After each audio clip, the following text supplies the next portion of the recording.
Hi friends, ये video start करिया पूर्वरु समस्त को छोटिया रिक्वेस्ट। ये वीडियो देखिया पूर्वरु यार पार्ट 1 देखिले तुमे ये वीडियो को भलो करी बुझी पारिबो। कोरोना भाइरस कौन, यार नाम कोविड-19 बोली कहीं दिया जाइछि, या केउठारे और केमिति जन्म नेछि, या एते द्रुत गति रे स्प्रेड हेबारो मुख्य कारण कौन, हेई बोली अनेक इंटरेस्टिंग प्रश्न गुड़िकर समाधान जानिबा पाई तुरंत पार्ट 1 वीडियो को देखंतु। पार्ट 1 वीडियो रो लिंक डिस्क्रिप्शन रे देइछि और ऊपर थिबा कार्ड रे मध्य छाड़िछि, ताहा को क्लिक करी पार्ट 1 वीडियो को देखि पारिबो। Let's start our episode. ही कोरोना भाइरस रो सिम्पटम्स गुड़िक माइल्ड और सिवियर केस रे डिफरेंट रही थाए। नाकर नदी बोई जीवा माने ठंडा दौरिबा, भीषण ज्वर, खास, तंटी बथा हेबा और संपूर्ण रूपे श्वास न नहीं पारिबा माइल्ड केस रो सिम्पटम्स, और सिवियर केस रे निमोनिया, किडनी फेल्यूर और फाइनली मृत्युवरण करिबा। ही कोरोना भाइरस आम रेस्पिरेटरी सिस्टम को इन्फेक्ट कराए। प्रथमे नॉर्मल कोल्ड रूपे आरंभ होई सिवियर एक्यूपुरेट रेस्पिरेटरी सिंड्रोम और माइल्डेस्ट रेस्पिरेटरी सिंड्रोम बोली सिवियर प्रॉब्लम भाबे डेवलप हो जाए। चाइना रे कोरोना भाइरस दिन को दिन द्रुत गति रे व्यापीबारे लागिला। यह जोगु सारा चाइनार समस्त हॉस्पिटल जाक कोरोना रोगी मानकरे भर्ती हो गला। यार समाधान निमंते चाइना रे एक नूतन हॉस्पिटल निर्माण करा जिवो बोली चाइना गवर्नमेंट डिसीजन नेले।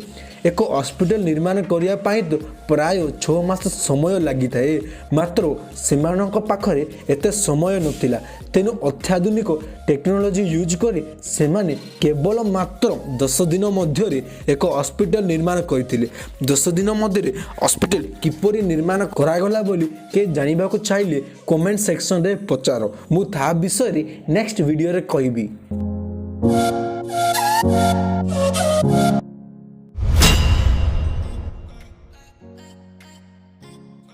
नंबर 1, खाद्य खाइबा पूर्वरु और परे आम हाथ को गरम पानी रे किंबा साबुन रे धोइबा दरकार।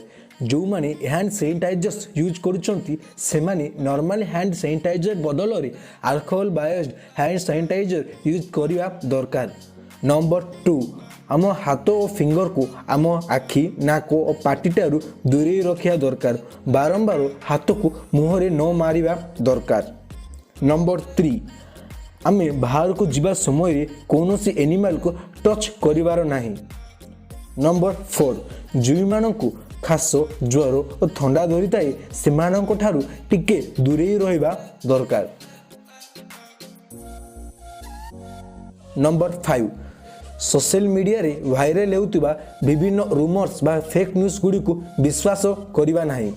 उदाहरण स्वरूप आजिकाली व्हाट्सएप, फेसबुक रे पूरा वायरल होउतबा एक मेडिसिन जहार नाम कि आर्सेनिक एल्बम 30। ये मेडिसिन खाइले कोरोना वायरस आसीबो नाही, आसिले मध्य कमी जीवो बोली एक फेक न्यूज पूरा स्प्रेड हेबारे लागिछि।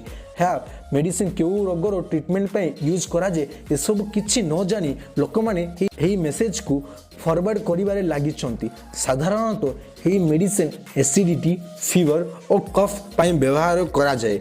मो कथारी विश्वास नहले डिस्क्रिप्शन रो प्रथम लिंक को ओपन करी देखंतु।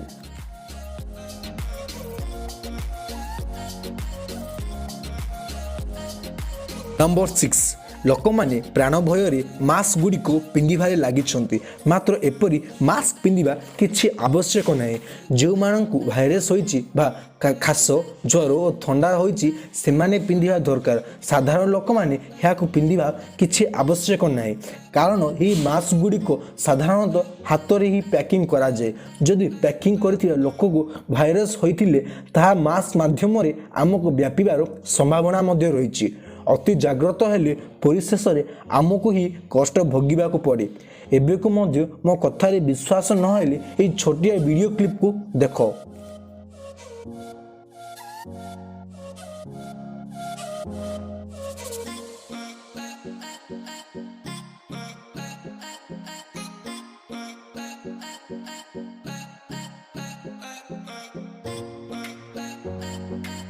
ପରିଶେଷରେ ଏତିକି କହିବାକୁ ଚାହୁଁଛି, କରୋନା ଭାଇରସକୁ ନିୟନ୍ତ୍ରଣ କରିବା ଉଦ୍ଦେଶ୍ୟରେ ଗଭର୍ଣ୍ଣମେଣ୍ଟ ଦେଇଥିବା 15 ଦିନ ଛୁଟିକୁ ସଦୁପଯୋଗ କରିବା।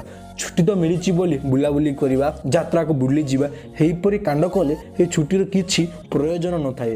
ଆମ ଜୀବନର ଏହି 15 ଦିନ ଅତ୍ୟନ୍ତ ମୂଲ୍ୟବାନ ଅଟେ। ଏହି 15 ଦିନ ଜାଗ୍ରତରେ ରହିବା, ଖୁସିରେ ରହିବା। ବି ସେଫ୍, ବି ହେଲ୍ଥି, ବି ହ୍ୟାପି। मोर एक्सप्लेनेशन जदि भल लगिले ये वीडियो को लाइक करो, तुम फैमिली और फ्रेंड्स को शेयर करी कोरोना वायरस विषय में सचेतना कराओ। यहीपरि इंटरेस्टिंग और इनफॉर्मेटिव वीडियो गुड़ी को देखिए संतोष ओडिया ट्यूटोरियल चैनल को सब्सक्राइब करी पाखे बेल बटन को एक्टिवेट करो। जय हिंद।